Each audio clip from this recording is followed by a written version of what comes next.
94.7 WLS. For traffic and weather info, tune in to 890 AM WLS for traffic and weather first on the 5s when you need it most. Sign up for the Townstone Financial WLS text line and receive breaking news from 89 WLS. Text breaking to 68683. Standard text messaging rates apply. For details, click on the mobile tab at WLSAM.com.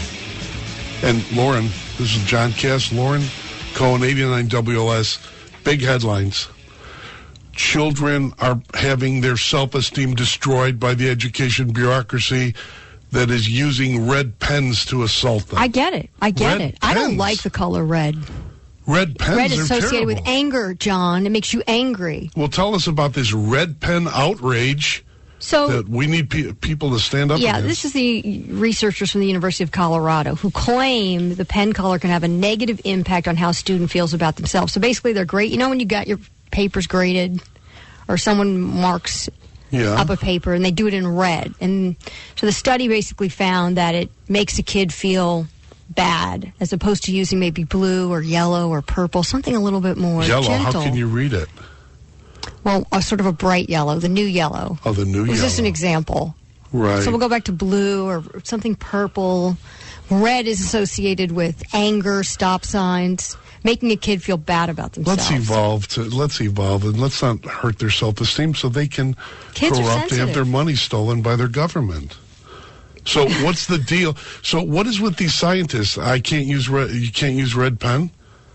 They think that, teachers are tough enough on kids, So use blue or purple and you might gain the kids' attention and they might do better in school. Well, in a story I'm reading from ABC on Real Clear Science, in a paper published in the Social Science Journal, which means basically liberal, sociology professor Richard Dukes and associate professor Heather, whatever her name is, show that the use of red pen in marking has a negative impact on student relations with their teacher.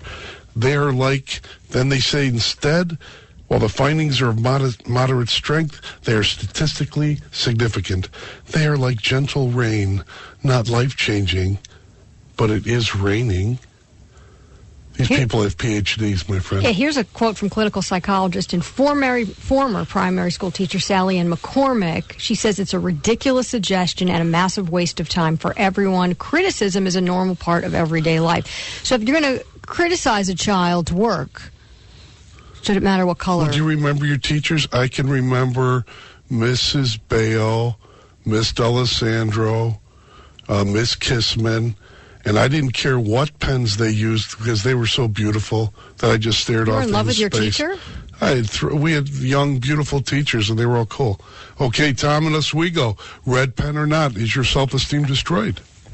I don't think it's destroyed. We need to stop worrying about these type of issues and start toughening up our kids. What do you want to do, slap them around a little bit? No. I don't mean that. I mean, if my son, my youngest is a sophomore in high school, even today, if he brings home grades that are bad, I look at the effort behind the grade. I don't look at the red pen or the C or the D or the F. And I always tell him, I say, listen, you could get a D in this class, and if I see you're working hard, you're doing your homework, I can accept it. I won't be happy with it. But at least I know you tried your best, and you got to work a little harder. So you don't think using a blue pen or a purple pen would inspire him to work harder? I don't think it makes a difference. It's the backup in the house that I can't wait. Mrs. Cass is a teacher. She's a kindergarten teacher. What does she use? Does she have a stack of red pens at home? I don't know what her... she doesn't use red pens on the kindergarten. She basically, very kind and gentle... I like Mrs. Cass. Mrs. Cass is so nice. Not like Mr. Cass. Steve from Yorkville. You're on, buddy. Yes, how are you? Good morning.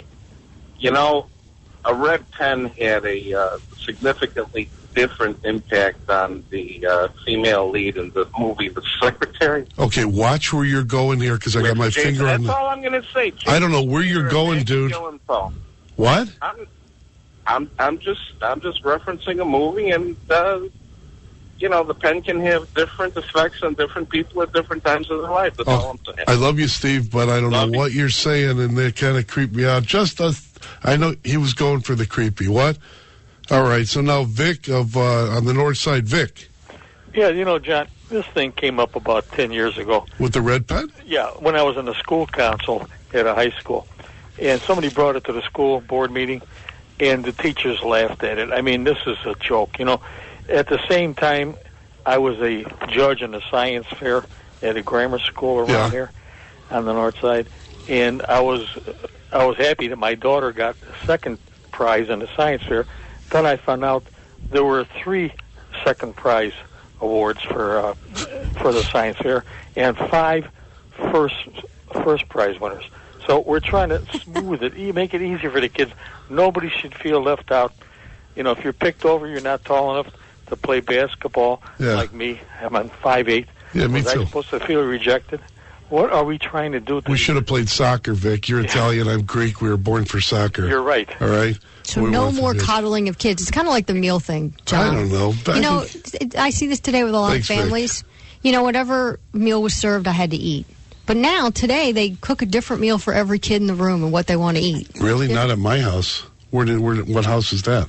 These are all the houses today of the people I know. The kids, people that I know. All those people out there. Yeah. I'm not going to name names and get myself in trouble and not be invited to dinner anymore. So one gets a certain special food and the other gets a certain like that? Right. Instead of what your mom puts in front of you, and if you don't like it, you don't eat it. The liver and onions. Did you have the liver and onions? You know what, though? It's Greek style. So I had liver and onions. They never overcook it. Like Greeks and Italians know how to cook it. Right. That's how you do it. But all right, we're going to go to line 9. Rob, Oak Forest, you got a quick minute. Rob, you there? Yeah, this is Bob, Oak Forest. June, I retired 40 years with the Board of Ed, and I was in the grammar schools, and I'll tell you, the last 10 years were terrible. What about the red pen? No red pen. No red pen. You're not allowed red pen, and you're not allowed to correct the papers and put them up on the bulletin board because that would offend the child if he couldn't spell a word or if you put a period at the end of the sentence or if the sentence didn't make sense. So what did you do? Thanks, Rob. We have to go. But I'll tell you this. Thanks for calling.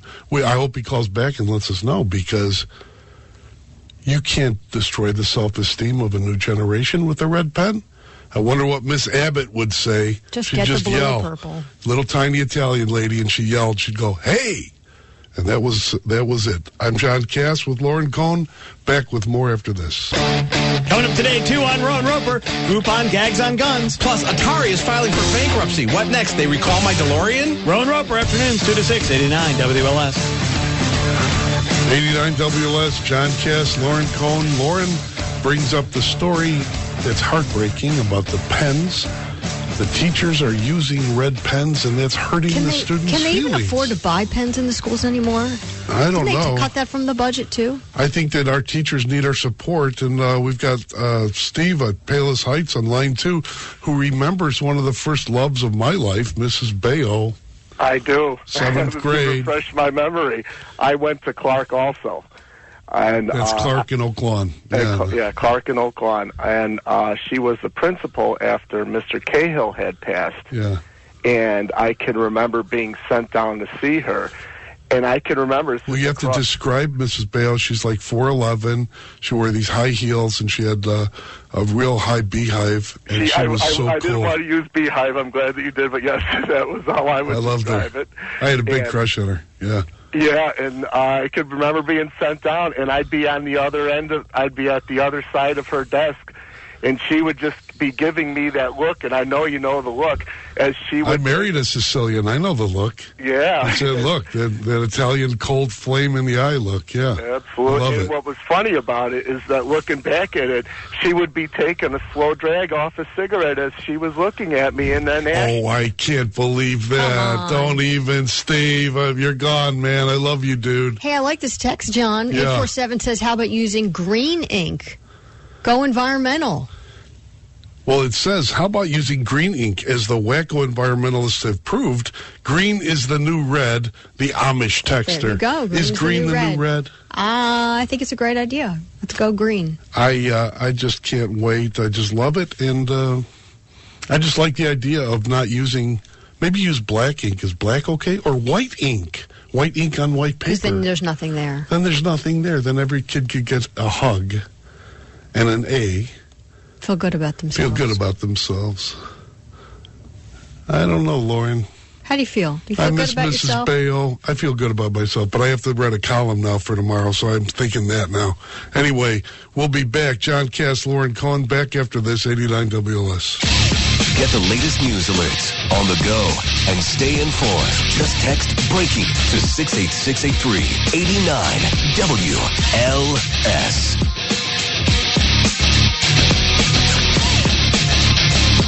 John Cass, 89 WLS, here with Lauren Cohn, talking about red pens in schools, those poor little children. Don from Chicago.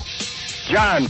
Yeah. Now that the American public knows why we don't know that we have a national debt or a deficit problem, because Geithner, Obama, and Bernanke aren't allowed to use a red pen. We've been in the red for a long time, and the Republicans and the Democrats aren't going to solve it. So we need a third party. Listen, Don, you've just brought up fiscal red, and that's hurting my feelings.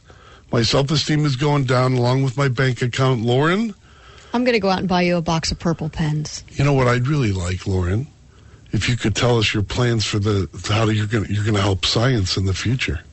Yes, I do. I want to be the volunteer on the Harvard scientists project to help birth the next caveman. Lauren Cohn, Caveman Baby, 89 WLS, John Cass, Lauren Cohn, 22 hours from now. See ya. Bye. Winning. One station making history every day. Where is the shot?